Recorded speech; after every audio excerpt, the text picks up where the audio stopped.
Dhaka college ও city কলেজের শিক্ষার্থীদের দফায় দফায় সংঘর্ষে রণক্ষেত্রে পরিণত হয় রাজধানীর নিউ মার্কেট ও সায়েন্স ল্যাব এলাকা। কয়েকদিন আগে রাজধানীর একটি কোচিং সেন্টারের তুচ্ছ ঘটনাকে কেন্দ্র করে বৃহস্পতিবার সংঘর্ষে জড়ান দুই কলেজের শিক্ষার্থীরা। সকাল 11টা থেকে দুপুর 3টা পর্যন্ত দফায় দফায় সংঘর্ষ চলে। ইটপাটকেল নিক্ষেপ ও ধাওয়া পাল্টা ধাওয়ায় বেশ কয়েকজন শিক্ষার্থী আহত হন।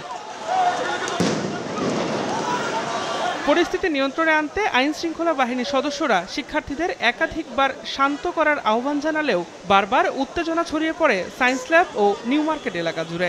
পরে টিয়ার শেল ছুড়ে পরিস্থিতি নিয়ন্ত্রণে আনে পুলিশ। ঘটনাস্থল পরিদর্শনে এসে ডিএমপি রমনা বিভাগের উপকমিশনার মোহাম্মদ মাসুদ আলম বলেন, দুই কলেজের শিক্ষার্থীদের মধ্যে আইডি কার্ড নিয়ে ঝামেলা থেকে সংঘর্ষের সূত্রপাত। কয়েকদিন আগে তারা উদ্ভাস কোচিং সেন্টার একসাথে মনে হয় তারা কোচিং করে।